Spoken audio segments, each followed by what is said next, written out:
नमस्कार किसान भाइयों। डिजिटल बनेगा किसान, उन्नति करेगा किसान। किसान भाइयों, आज मैं आपको अपने बचपन की कहानी सुनाता हूं। मेरे बचपन में मैंने खेतों पर क्या देखा, मैंने अपने बचपन में खेतों पर क्या देखा, रास्तों पे क्या देखा, जो रोड होती थी, सड़कें होती थी, उन पर क्या देखा और कैसे लोग खेती करते थे, वो मेरे बचपन की यादें हैं। आज से 25 साल पहले की ये बातें हैं, आज मैं आपके साथ शेयर करना चाहता हूं और मैं चाहता हूं उसमें से बहुत सारी बातें आप इस समय, आज के दिन उनको लौटा के लाएं और उनको अपने जीवन में दोबारा लाएं।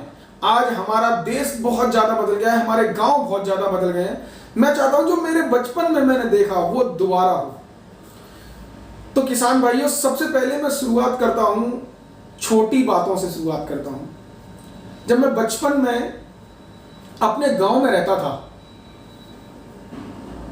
तो वैसे मैं ज्यादातर सिटी में पला बड़ा हूं, मगर कभी कभी जब मैं गांव जाता था तो वहां पर क्या होता था, मेरा खुद का गांव नहीं था, मगर मेरी नानी का घर था। मेरी नानी का घर जो गांव में था, और उस गांव का नाम मैं आपको बता भी देता हूं। वो गांव है मथुरा, वृंदावन के पास है, छठीकरा पड़ता है। वहां पे एक गांव है राल बाटी। राल बाटी में मैं बचपन में अपनी मम्मी के साथ जाया करता था, और वहां का मैं आपको किस्सा सुनाता हूं कि क्या क्या वहां होता था। सबसे जो मेरी नानी का घर था, नानी का घर बिल्कुल एक बड़े ग्राउंड के, जो एक बहुत बड़ा ग्राउंड था मेरी नानी के ठीक घर के सामने, जिसमें पैंठ लगती थी। उसको हम पैंठ बोलते हैं। यूपी, ये ब्रज प्रांत के लोग, मथुरावासी जितने भी लोग हैं, ब्रज प्रांत के रहने वाले हैं, तो हम उसको पैंठ बोलते हैं। पैंठ, बहुत सारी जगह आप उसको हाट भी बोलते हैं, पैंठ बोलते हैं। ठीक है, तो आपके यहाँ उसे क्या बोलते हैं, कमेंट बॉक्स में मुझे बताइए। तो वो उनके सामने लगती थी। ठीक है, बाजार लगता था, साथ में ही थोड़ी दूर पे हमारी नानी का खेत था। तो वहां पर क्या था, एक ठीक सामने एक बहुत बड़ा तालाब था खेत पे, और वो तालाब इतना गहरा था कि उसमें ऑटोमेटिकली बारिश का भी पानी इकट्ठा होता था और जमीन से भी पानी निकलता था। उसमें कभी पानी सूखता नहीं था। उस तालाब की यह खास बात थी, उसमें कभी पानी नहीं सूखता था। ठीक है, अब इसके अलावा वहां पे एक कुआं था, पुराना कुआं। उस कुएं से सारे लोग पानी भरते थे। अब तो अपडेशन हो गया, हैंडपंप और समर लग गई है, और वहां पे 16, 17, 20 फीट पे पानी था। अगर कोई राल गांव या मथुरा का बंदा देख रहा होगा ना, तो उसे पता है कि वहां पे 15 फीट पे पानी था। एक हाथ से भी छोटी रस्सी हुआ करती थी, 2 हाथ की एक रस्सी, तो उसी रस्सी से पानी ले लेते। मैं अपने मामा के साथ वहां कुएं पे ही नहाता था, और थोड़े से ही पानी खींच लिया करते थे। अगर कोई मथुरा का बंदा वीडियो देख रहा है तो बताइए आपके यहाँ पे कितने फीट पे पानी था 20 साल पहले, और आज कितने फीट पे है। राल गांव का अगर कोई बंदा ये वीडियो देख रहा है, मेरी नानी के घर के पास का, मेरी नानी के घर का, या छठीकरा का कोई बंदा, तो कमेंट जरूर कीजिएगा। ठीक है, तो वहां से वो बंदा आराम से पानी निकाल लेते थे। और वहां पे क्या था, हर खेत पे जितने भी वहां खेत थे, बड़े बड़े गेहूं होता था, धान होता था, बहुत सारी फसल होती थी, मगर वहां पे पेड़ बहुत थे। पेड़ बहुत फलदार, खिन्नी के पेड़, आम के पेड़, नींबू के पेड़, जामुन के पेड़, ठीक है, अमरूद के पेड़, कटहल के पेड़, ये बहुत सारे बहुतायत में अलग अलग फलों के पेड़ हुआ करते थे। इमली के पेड़, ये बहुत पेड़ थे। और मैं कभी भी किसी भी मौसम में अपनी नानी के घर गया, ऐसा कभी नहीं होता था कि वहां पे मैं कोई भी किसी भी प्रकार का फल फ्री में न खाऊं। और मैं दूसरों के यहाँ फल चोरी करने भी जाता था, बड़ा मजा आता था। आज तो गांव में किसान भाइयों, आपने अपने खेतों से फलों के पौधे खत्म कर दिए हैं। जब मैं आज कंसल्टेंसी देने जाता हूं किसानों को, इंटीग्रेटेड फार्मिंग की, मिश्रित खेती की, तो आज मैं देखता हूं कि खेतों पे फलदार वृक्ष गायब हैं। किसी के खेत पे फलदार वृक्ष नहीं है, यहां तक कि लोगों के खेतों पे बैठने तक की जगह नहीं है। पहले हर किसी के खेत पे कोठरी बनी होती थी, है ना, बहुत सारे पेड़ होते थे, वहां बैठ के खाना खाते थे। आज ये सब गायब हो गया है। ये तो बात है खेती की, मैं आपको बता रहा हूं किसान भाइयों। एक चीज आप आज मेरी बात मान लीजिए, आपसे हाथ जोड़कर विनती करता हूं मैं, और मैं चाहता हूं, मैं ये मुहिम भी चला रहा हूं कि जितने भी किसान भाई हैं या भारत देश के नागरिक हैं, वो अपने जीवन में कम से कम 20 फलदार वृक्ष जरूर लगाएं। फल वाले वृक्ष लगाएं, छाए वाले वृक्ष लगाएं। अपने जीवन में हर एक भारतवासी ये प्रतिज्ञा कर ले कि उसे 20 से 25 फलदार वृक्ष लगाने हैं। ये आप प्रतिज्ञा कर लीजिए। मैं एक मुहिम चलाऊंगा, एक दिन पूरे भारत को पेड़ लगाना पड़ेगा। 130 करोड़ लोगों को 130 करोड़ पेड़ लगाने पड़ेंगे। मेरी मुहिम में आप एक दिन शामिल जरूर होइएगा। तो आज ये फलदार वृक्ष गायब हो चुके हैं किसान भाइयों। अब आप अपने खेत पे फलदार वृक्ष जरूर लगाइए। इसके बाद हम खेत पे जाते थे, सुबह नहाए धोए, किन्नी विन्नी तोड़ी, जामुन खाए और थोड़ा बहुत काम किया खेत पे। गाय रहती थी, भैंसें वगैरह रहती थी और काम किया। साथ ही ले जाते थे भैंस को और भैंस को तालाब में, पोखर में छोड़ देते थे। वो नहा के बाहर आ जाती थी, हम भी पोखर में नहा लेते थे और वो नहा के साफ रहता था तो हम भी बाहर आ जाते थे। अब क्या है, फिर हम वहां से घर आते थे ये सब करके। तो घर पे हम आने के बाद खाना वाना खाते थे। खाना वाना खा के थोड़ा बहुत घर का जो काम है, नानी का काम है, वो सब करते थे। फिर उसके बाद शाम होती थी। दोपहर में एक जगह क्या होता था गांव में कि देखिए बहुत सारे आदमी लोग बैठ जाते थे, पुरुष आके, और वो बहुत सारी बातों पे चर्चा करते थे।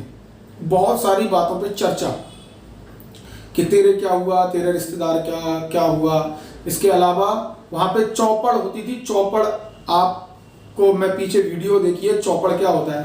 और पांडवों ने चौपड़ खेला था, वही चौपड़ वहां खेलते थे नानी के यहाँ, और बहुत सारे किसान। और शाम तक वो लोग बैठे रहते थे और आपस में बात करते रहते थे। फिर शाम को अपने खेतों पे काम करने फिर चले गए। फिर अपने खेतों पे काम करने गए, हम भी चले जाते थे नानी के साथ। और खेतों पे काम करने के बाद फिर क्या होता था, सारे लोग खाना वहाँ शेयर कर लेते थे।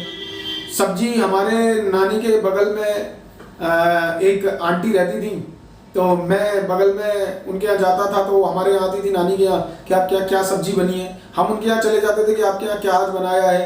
तो ऐसे करके लोग एक दूसरे से सब्जियां, सारी चीज मांगने।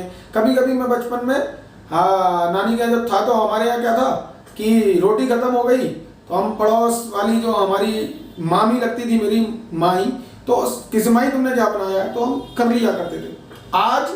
अगर आज आपका कोई भी बच्चा गांव में जाता होगा तो वो अब अपनी नानी तक ही सीमित होगा, नानी के पड़ोस में वो रोटी नहीं मांगता होगा। बड़े हसीन दिन थे वो। आप जितने भी मेरे किसान भाई जिनकी उम्र 40 साल के समथिंग है, उन्होंने सारे लोगों ने ये दिन देखे हैं। सारे लोगों ने दिन देखे हैं ये, और बहुत अच्छे दिन थे। बहुत ही कम झगड़े, लड़ाई बहुत कम होती थी, और होते थे तो गांव में ही सुलझ जाते थे। और फिर शाम को जब लोग खेतों से काम करके आ जाते थे तो चर्चा होती थी, लोग बात करते थे, बहुत सारे मसलों पे बात करते थे। आजकल ये सब नहीं होता है। मेरे बचपन की ये यादें सारी खो गई हैं। कभी भी धार्मिक मुद्दों की बातें, हिंदू मुसलमान की बातें, ये सारी बातें उस समय नहीं होती थी दोस्तों। तो दोस्तों और किसान भाइयों, मैं चाहता हूं कि आप दोबारा खेती तो उन्नत तरीके से करिए, डिजिटल बनिए, मगर माहौल आज से 20 साल पहले का अपने गांव में क्रिएट करिए। हर गांव के रास्ते पे फलदार वृक्ष हों, जितने भी रास्ते हैं आपके फलदार वृक्ष हों उन पे। साथ में ही उसके अलावा आपके खेतों पे फलदार वृक्ष हों और खेतों पे आपके पेड़ हों, फलदार पेड़। तो कितना आनंद आएगा जब गांव के, शहरों के बच्चे गांव में घूमने जाएंगे, उन्हें असली गांव की झलक मिलेगी। तो किसान भाइयों, ये तो मेरी छोटे से बचपन की कहानी थी। मैंने शॉर्ट में लंबी, जैसा मुझ पे बताना आया मैंने आपको बता दी। अगर आप खेती से संबंधित कोई जानकारी चाहते हैं तो आप मुझसे संपर्क कर सकते हैं, या आप डाउनलोड कीजिए एग्री एग्रो ऐप। वहां पर आपको खेती से संबंधित सभी समस्याओं का समाधान मिलेगा। और एक और चीज, पेड़ लगाने की मैं एक मुहिम चलाऊंगा दोस्तों। पेड़, फलदार वृक्ष। देखिए, एक और मेरा रिसर्च है कि पहले रोडों के किनारे क्या होता था, बहुत सारे फलदार वृक्ष होते थे, वो गायब कैसे हो गए मैं बताता हूँ। वो गायब ऐसे हो गए दोस्तों क्योंकि रोड चौड़े हुए, सरकार ने क्या किया, रोडों को चौड़ा किया, तो जितने भी फल वृक्ष थे रोडों के किनारे वो कट गए। मगर आज हमारे भारतवासी अब दोबारा वो वृक्ष नहीं लगा रहे हैं, वो पेड़ नहीं लगा रहे हैं। किसान भाइयों व भारतवासियों, आपको जितने भी हाईवेज हैं, सारे हाईवेज के किनारे जितने भी नहरें हैं सबके किनारे, जितने भी आपके घर हैं सबके किनारे एक पेड़ जरूर लगाना है। हर भारतवासी को अपने जीवन काल में कम से कम 20 पेड़ लगाने हैं। अगर आपने ये ठान लिया तो हमारे पीढ़ियों तक निःशुल्क फल उपलब्ध होंगे।